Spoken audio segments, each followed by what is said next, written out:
EU5 patch 1.1 is finally out of the beta, and today I'm gonna show you another nation that is great to play with these new features.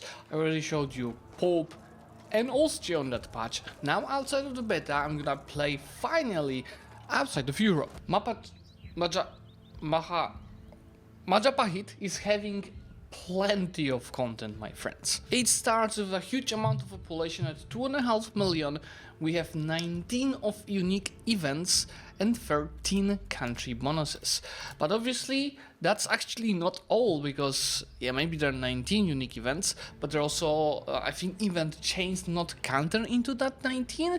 You have your own rise, where there's a Assam prodigy with great stats and bonuses. You have a special head of the cabinet that is leading the expansion in Indonesia. You have your own two disasters to handle the fall of Majapahit, or trying to stop it. I'm gonna use all that to bring you great content of expanding in Indonesia while using the new mechanics, especially the local governors and naval governors. Fasten your seatbelts, make sure to like this video if you support the channel, and let's get straight to this. We start with multiple subjects all around the place. Just take a look.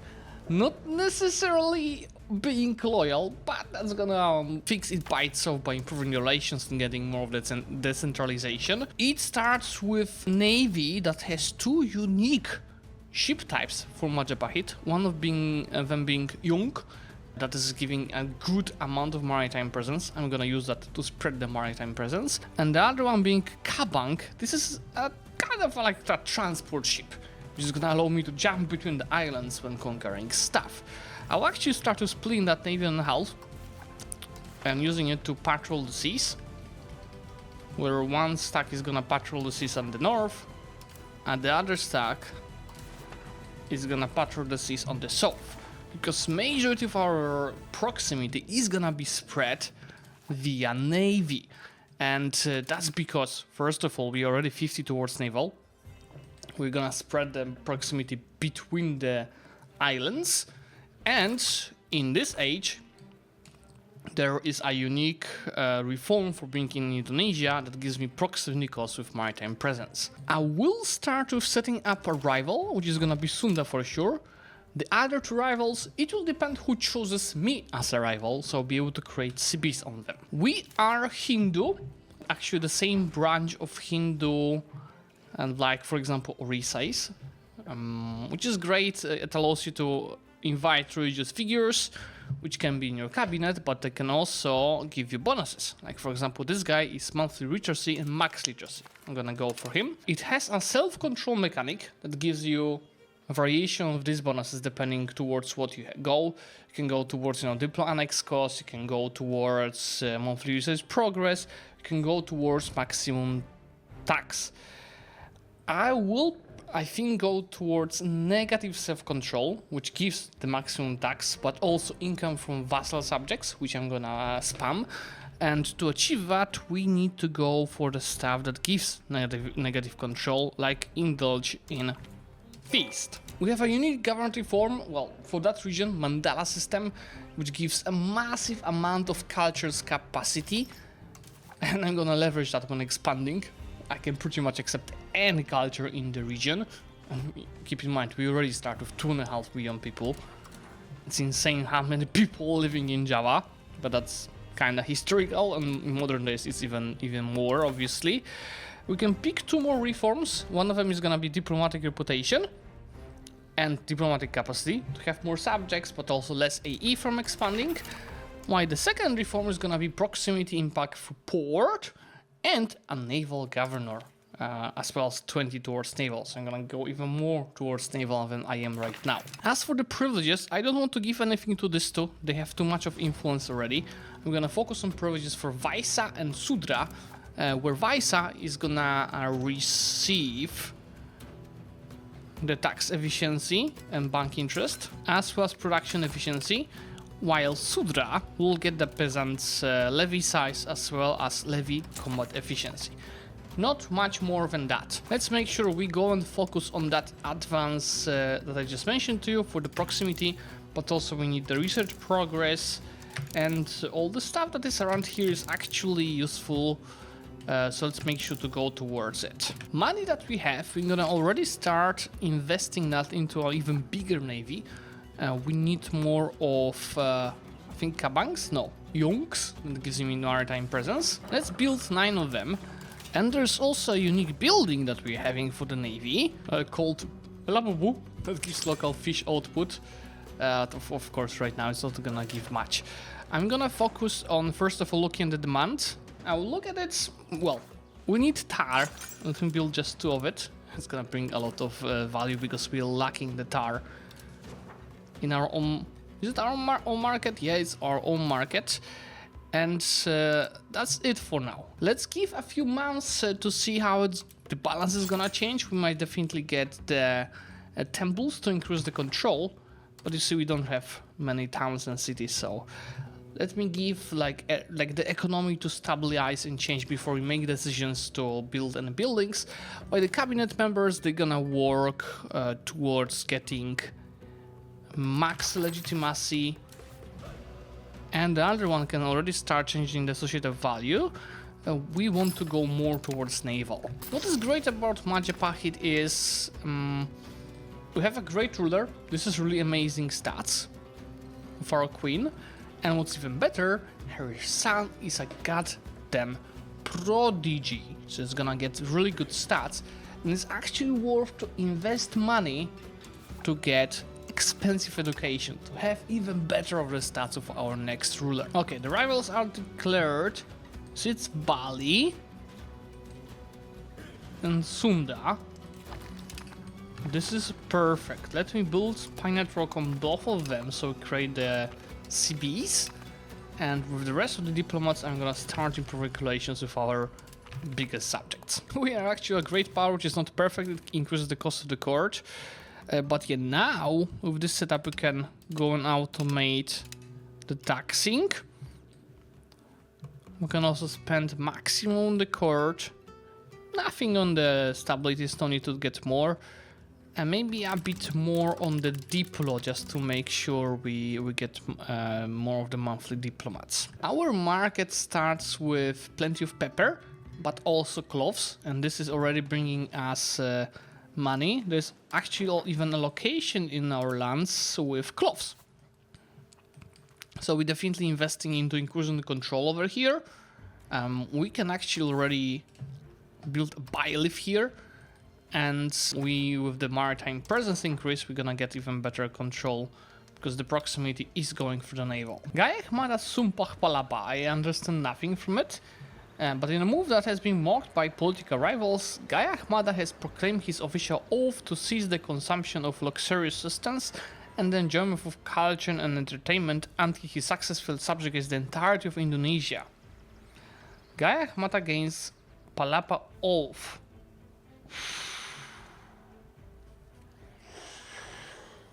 Army morale, siege ability in the discipline. This is our head of the cabinet. But is it a modifier? There's a country modifier now that I'm receiving, that he's in here? I don't think it is.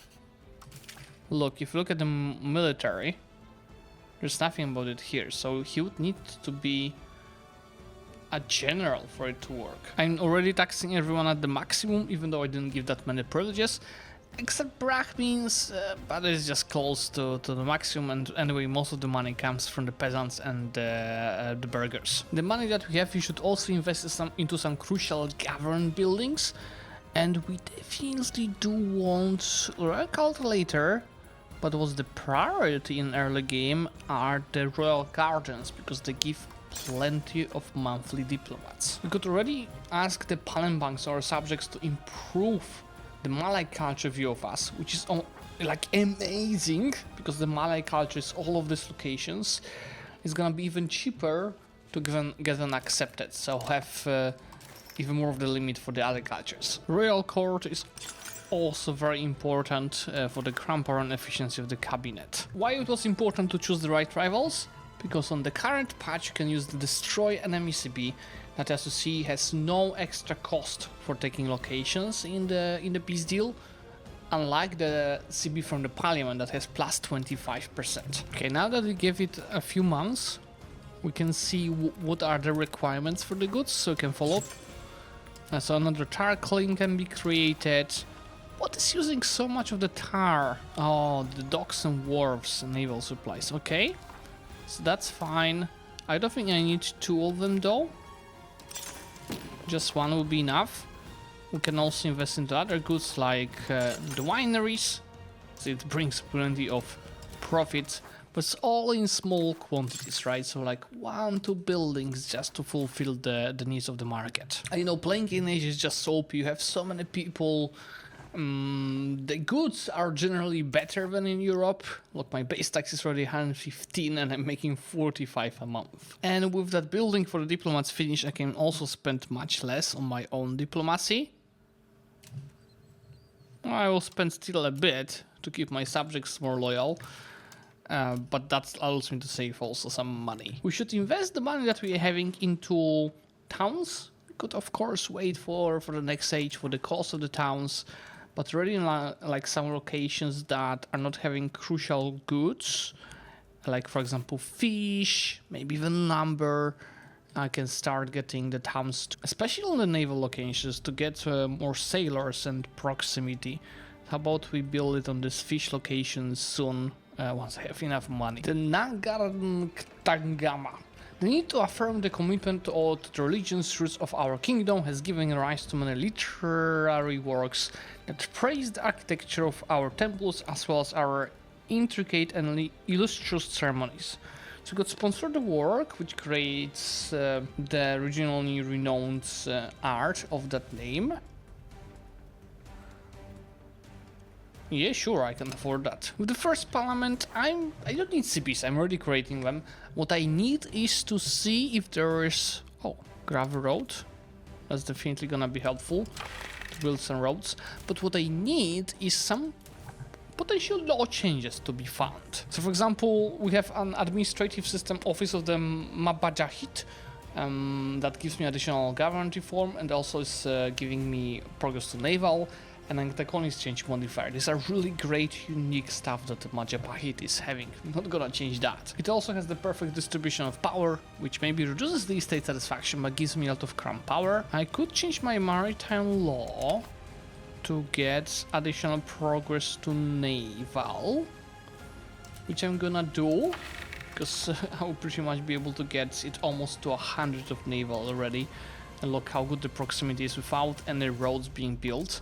And since I got that road cost now, I'll be building roads to, you know, any locations where it's gonna be worth it, because there's also plenty of rivers around here that make it not worth to build the roads, but here definitely worth it. I still have plenty of diplomats, so besides improving my subjects, I'll be also improving relations with guys that I know will get plenty of AE from me expanding.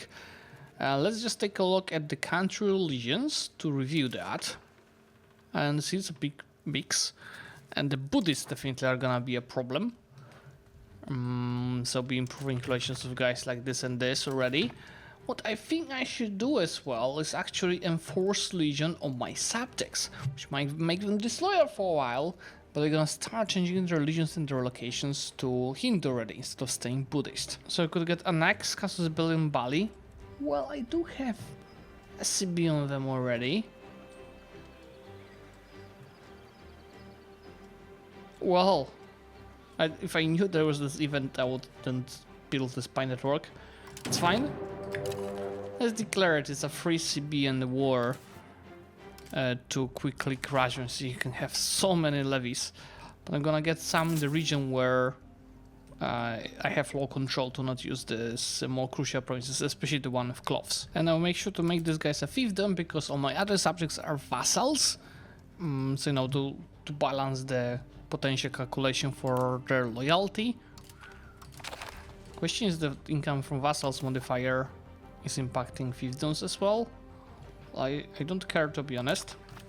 But yeah, Bali is done. We can immediately go and take down Sunda now.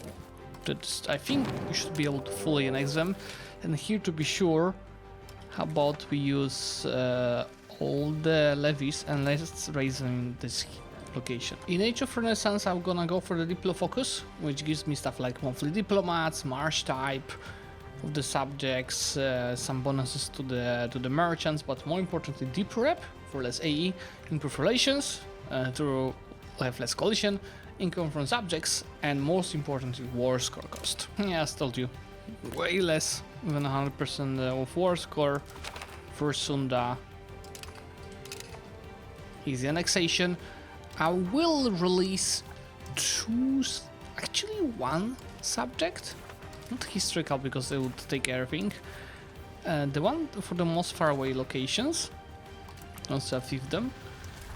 And it's because I will soon not have anything to do with my cabinet members. Maybe let's do some more.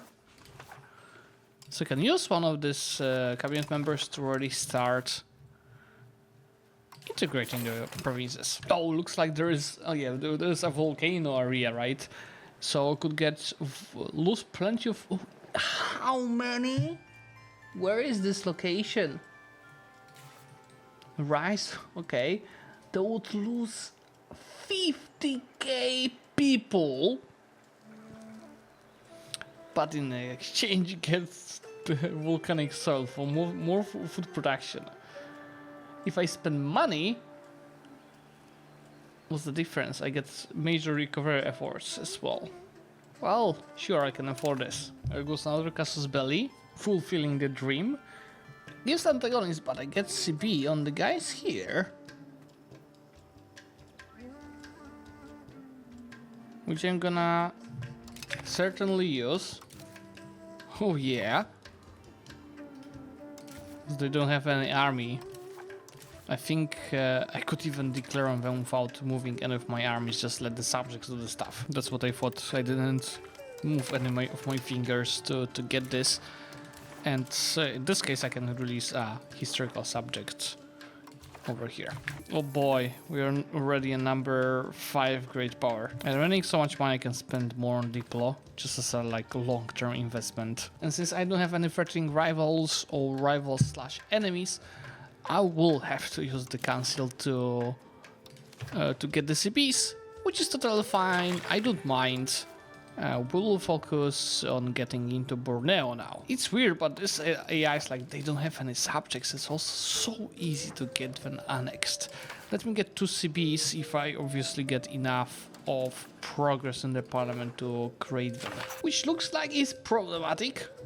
So for now, let's just do 1 CB on this, guys. For the good of our crown power, not yet, but long term, I should get the sergeantry, which will allow me to build a standing army, where once I have characters to put their main characters, I will get the crown power. I could marry a noble with this lady, but she's not gonna have any more children at this age, so we are pretty much waiting for this prodigy to get on the throne. In the meantime, this is how our proximity looks like after increasing the naval societal value, getting more maritime presence, and getting a few of the roads. You see how good it is already, and we're gonna get it better. Before pissing out, I should start getting the Diplo rep, just to minimize the amount of antagonists we'll be receiving. The region is so split religion-wise, it's not gonna be a problem at all to expand as much as I want. This guy is declared us as our rival. Big mistake. Now I can create a CB manually. One of our goals for this campaign is gonna be forming Nusantara, so the Malaya. It requires 290 per locations, which is not that much, to be honest. In all the locations that I'm bringing to the level of the towns, I'm following it up with some crucial buildings, like first of all the temples to get 5% of the max control, but even more importantly the naval buildings. Black Death at one point I think will get to us, so not hurt us to get the hospitals done in the towns and cities. Another dream of getting Luwu on that's a bigger one. Surely, let's go for it. Again, no armies, because there's not much population there. 125,000 versus our 3 million. I'll again just let my subjects handle that. And just so we're clear how OP this mechanic from Majapahit is. The annex casus belli we're getting from the events is minus 50%. Half of the cost for conquer or subjugating. The other CP that has that is the imperialism late game, or nearly in the coalition, but obviously coalition is a bit harder to get. The prodigy son is at 89, 79, 92. Great, now we just need our queen to die. She's 45. I'm not asking you to rush anywhere, but you might try. Let's get a royal marriage for this guy in the meantime. Well, nobody wants a royal marriage of our prodigy. Well, we can always marry our lowborn, because why not? We need children. And let's actually marry a lowborn twice. Let's marry a lowborn thrice. We need plenty of spouses to have plenty of children. And I might want to change our succession law later on to maybe choose someone instead of just having the cognatic primogeniture. Is it what I think it is? The rise of the Crown Prince Hayamuruk Rajasa. Yes, he becomes a king. That's prodigy. Yes, please remember this. Great stats give plenty of bonuses, including proximity speed, estate satisfaction, deep pro rep, loyalty of subjects, all great stuff. Which I love. Now we need to get a good heir here as well. The dream of Nusantara. Already? An empire in 1350? And belligerent? Well, yes! I want to be an empire. That's additional cabinet member. That's, I think, also even more of culture capacity. That's additional local governor, so I have already 3 of them I can build. Obviously I need to get some lands. Well, maybe I could build it here already. Let's look at the harbor capacities. Yeah, I should get one in Sunda Kelapa once I annex that subject. Now that we have a male ruler, this is gonna be very important to get the standing army. Let's just do some archers. It's gonna cost some more money than I have. Let's get the archers, but yeah, before that we can fund new temples, which would give to our ruler a works of faith modifier for the urban building cost. And we might receive some more special events. Absolutely, I love the events that Majapahit presents. Well, we start with Kandi Suravana, which will build a cathedral in Daha. So nothing really special, but yeah, that's no money that it costs. Oh, and Black Death reached us. We've got already two of children. Let's just make sure that we go ahead and segregate the infected, which gives us the 15% disease resistance. We got the hospitals in the towns and cities. And that's it for now. Let's see how many people will lose in the disease. The popularization of the Kakavim poems. Well, that's probably some work of art that we're gonna get. Yes, it's an artist that's gonna join us. Not too good of a skill, but also cultural influence. Influence is obvious. We don't have any of it, and it's really useful for even stupid stuff like getting spy network on other nations. I love these events. That's yet another CB. On Aru. Where is Aru? Oh, yes. This is so easy. This is so easy. Anyway, you can go to Age of Renaissance advances already. Here we have a few important stuff to focus on, like right of subjects, subject opinions, diplomatic annexation cost is an absolute priority. A bit research progress here for being in Asia. There's deep rep here. I'll first focus on getting the city cost, our own advance for the building cost. Since I'm here already, let's get that research progress. The culture's capacity is not needed for now, but the production efficiency is gonna be useful for sure. And now we can go to the left to get this research progress, the deep rep, improved relations, and war score cost. In case you were guessing, yeah, I wanted this stack to be built purely to put our ruler on it. So I can increase our crown power from 28.6% to 32% because that's additional 25% modifying here. We are lacking cabinet members, so that's, you see, it costs nothing. Let's invest a bit to invalid courtiers. As you see, at least one of them has really good stats. Canditicus allows me to get another cathedral. I could use it to water for our people, which gives the pop satisfaction. Well, I don't need cathedral. I'm not a big fan of this building. It doesn't give really much except the production method. Let's just increase the population satisfaction. Honestly, I should not have even touched the Black Death. Look, it did absolutely nothing, 4,000 deaths, but you always learn something. It's the first time playing in Indonesia, okay? Oh boy, our daughter is a prodigy.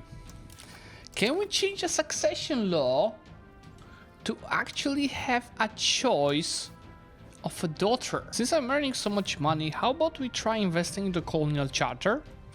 Apparently on that patch it changed how the mechanic of getting the colony finished. Should be more like in EU4. Yeah, let's see how it works, because it shouldn't kill our budget to just spend a few ducats on the colony. I know, guys, budget packet plays by itself. 20 years in, I have a lot of this already, and I'm even getting falling for the threat from my subjects. And I'm not moving my troops in any of these wars for it to expand. All of the job is being done by the subjects. Looks like our ruler is also a prodigy in bed. He already has 9 children. Now with a bit of urbanization done, as you see, it's time to get more bailiffs, because each of the towns gives me a limit of the bailiffs. I'll obviously start focusing on the locations with the best goods, like horses, which is always a lacking trade good, but also rice to make sure that I have plenty of food, and some other stuff. I definitely need that pepper later, and obviously iron. Knowing I will want to build a governor in here, I will already connect it to our capital with a road. This is a requirement to actually get the normal local governor, because the naval one I'll do it on another island. Obviously there's a Sutra default privilege for the production efficiency decrease. 4% is quite a lot. Let me revoke it for the cost of some stability and the loyalty, and I'm gonna give him some other privilege. Because why not? Just to make sure that I keep taxing them at the maximum. To maximize amount of the crown characters, I'll be making sure that as many as possible of our sons are being married, so they produce children that are obviously of our crown. It's time to finally change our succession law, because our is not bad, but one of our daughters is a goddamn prodigy. She's 26, I am 43. We can change to matrilineal non-exclusive, which is a succession law in which the new ruler is the most capable person in the dynasty of the previous ruler. So it means it doesn't even have to be a kid of my ruler. Let's absolutely go for that. Obviously that costs plenty of legitimacy and stability, but that's long-term good investment. I also think I figured out how the new colonial system works. As soon as you hit 2,000 of your own population in the location, you take it over. Doesn't matter how many of other people there are in the location. The locations in Borneo don't really have many people. That's why I'm building settlements to make sure that we maximize the population growth. Oh, landfall of Islam. We could get some Sunnis, which starts building a Sufi mosque that is converting to Sunni. Or we fight to stop this. No Sunnis, please. That was a good decision to change the succession law early, because my ruler died already, and Milady with 100 of admin is on the throne now, which might not be the best thing to happen. The death emperor of Hayam Wuruk Rajasa. That's 50 liberty desire to every single of my subjects and reduce opinion. And we just started the death Emperor Hayam Wuruk Rajasa disaster, which also is increasing the diplomatic spending and decreasing the loyalty of subjects. To get rid of it, I need to get to 50 stability, 90 legitimacy, and fix liberty desire of the subjects. I think it's not that bad. Legitimacy is about to hit it, stability is gonna take time. I'm already using the cabinet member to increase it. We should be fine. Oh, and looks like part of that disaster is spread of Islam.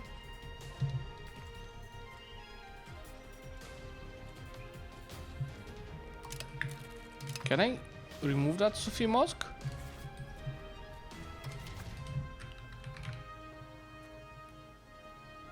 Yes, please. My first coloring is completed. It took some time. You see, it's looking really nice on the map. Let's continue the colonization down here. See, through all the marriages that I've been doing, we increased the amount of the characters to 113, which is still a rookie number, but it was like 20 before I started doing the marriages. I told you it's fairly easy to form Nusantara. Look at the requirement. 280, I already have 123, even though I play pretty much only with subjects. Look, we've got called Indonesia, almost, in our hands. If I was just expanding to my own, just to get to 187 and then releasing the subjects, we could probably form Nusantara in like probably 2 decades. If somebody really wanted to achieve it. The tricky part is gonna be the Palembang requirement, because Palembang is goddamn huge subjects, and it's gonna take ages to annex them. Anyway, I'm creating in Johor a city. I was previously getting into 30,000 population, as that's the requirement, and that's because this location here has an amazing harbor capacity. Maximum, as good as it can be. It's gonna be perfect place to spread the proximity in here for the naval governor. Game, please generate the perfect religious figure, the perfect guru. Population growth and research progress in one. I'll have to make sure that this location becomes a city now, which I can afford, and then we'll build the local governor. The proximity here in Nusantara should be anyway strong, just look at it. But we can do better. And we can sprint from here to Palembang that I'm about to annex. In the meantime, this is the naval governor action. Obviously it can get even better. That's great that there are so many rivers helping, but it can get even better as we improve the maritime presence. The Majapahit Empire crisis ends. Oh, they all get back their liberty desire, I get stability. I will also overall not spend anything on stability to start making serious money. One of the new map modes in this patch is market access, which might help you understand, okay, where it is lacking. And you see on the left hand side of our island, it's pretty bad, because we're talking about around 50-30 market access. That's why I'm gonna create a second market around here to increase the market access, because each percentage of the market access you're lacking is impacting your output and profits that the buildings are making. Look, that's much better. I'll probably have to create one in here as well, which I'm probably gonna do immediately. You see, my tax base is already 560. That increased by around 40 from that single action. I'm also investing on the follow-ups with marketplaces. You know, I'm automating trade. In early game, there's just little money that it generates to like micromanage it, and also a bit lazy. But you'll notice that we are making some money already from the trade. 37 a month is not bad, obviously not comparable to our taxation, which is mainly thanks to the self-controlling impact on maximum tax. With that local government down here, look, our proximity is really looking beautiful. And that's our control map mode. This is probably still improving. Finally, after so much time, the institutions are arriving in our island, obviously through a trade. So I had to go to Alexandria, from Alexandria to South India, and from South India it's coming to us. Let's actually switch the setting of the colors. Game map.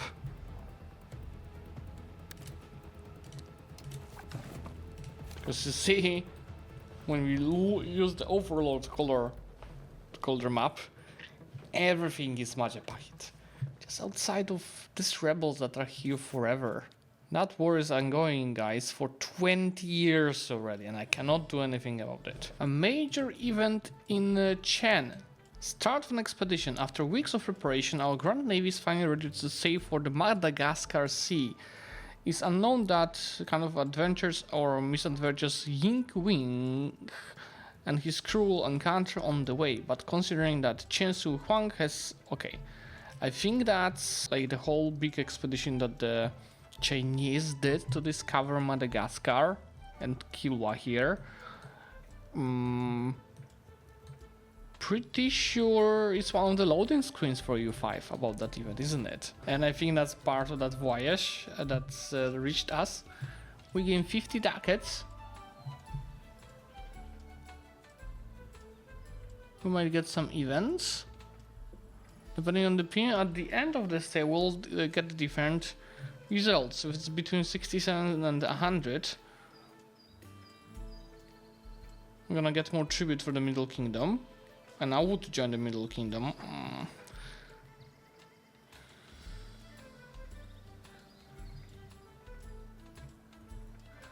Well, we'll have to go disrespect to a full way, because there's no way I'm gonna join the Middle Kingdom. Screw you. Okay, I've been clicking plenty of events, didn't want to bore you with that, but we ended with minus 70 with that expedition trust, which gives us naval satisfaction and loyalty of subjects. The new advances, I'm gonna focus on getting the dock. It's an absolute priority. But then we also do want the armory. And since we are here, also our Karambit warriors. Coastal fort is not bad for spreading the maritime presence. So let's also go for it. And Army morale since we are here. Oh boy, really? The decline of Majapahit, another disaster? We only have to get to 30 stability. Okay, that's a note for myself. 80 legitimacy, 30 stability to avoid that disaster. Taking over the cloth here, a reminder. This few locations, this is just one for now.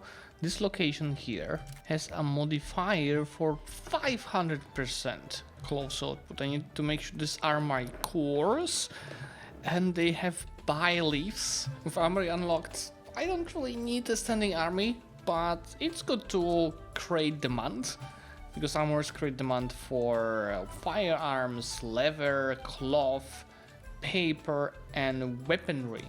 You know, the more I produce of this, the more of the wealth on the location, the more the wealth of the location, the more I should tax. And since I have a high taxation rate, that should bring me more money when I will be spending on the maintenance of these armories. Protected harbor is yet another source of harbor capacity. Bayang Kratu is a unique building from Majapahit we just unlocked from advance. Just gives prestige and ransom the true faith, so nothing crazy. There we go, we just hit 1,000 of the base tax, and you see it brings plenty of taxes. A hero emerges, so character moves to Majapahit, Damarvulan Ratno.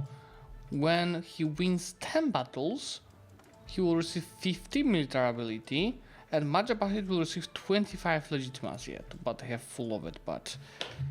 sure. Here we are in Age of Discovery. I'm honestly not caring much on what we will pick, because I'm ending the campaign in 1444, but let's go for the admin focus. Alright, we've got the hegemonies.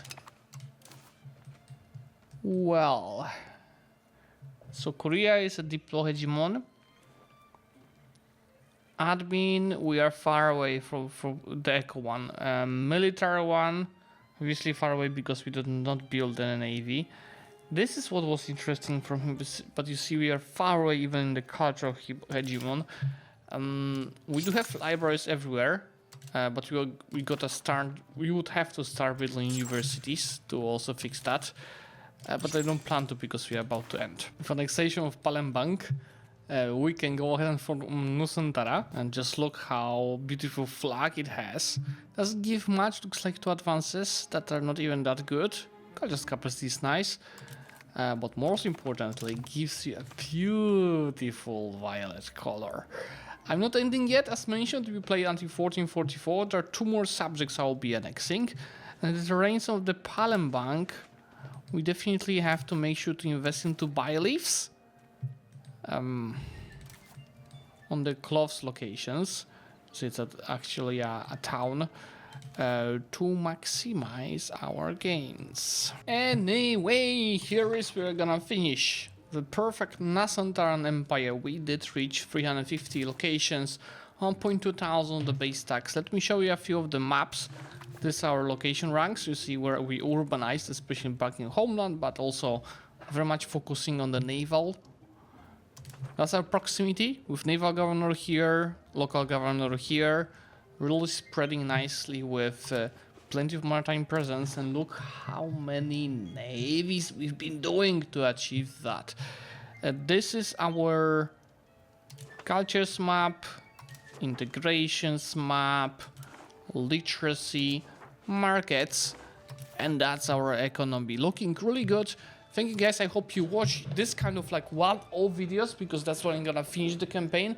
And let me know what should be my next nation, where I play around 100 years to show you the opponent moves and how beautiful it is to play. Thanks for watching, make sure to subscribe to the channel to get notified about my next videos, and I'm gonna see you soon. Bye!